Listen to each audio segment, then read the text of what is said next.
You ask Tiger to solve. This deals with linear equations with one unknown. The final result is a equals 1. Let's solve it step by step. Simplify the expression. Simplify the arithmetic. Group all constants on the right side of the equation. Subtract 4 from both sides.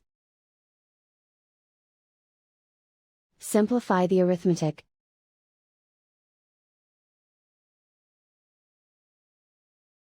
Isolate the a.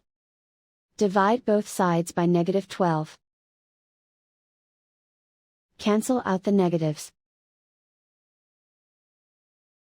Simplify the fraction. Cancel out the negatives. Simplify the fraction. And so the final result is a equals 1.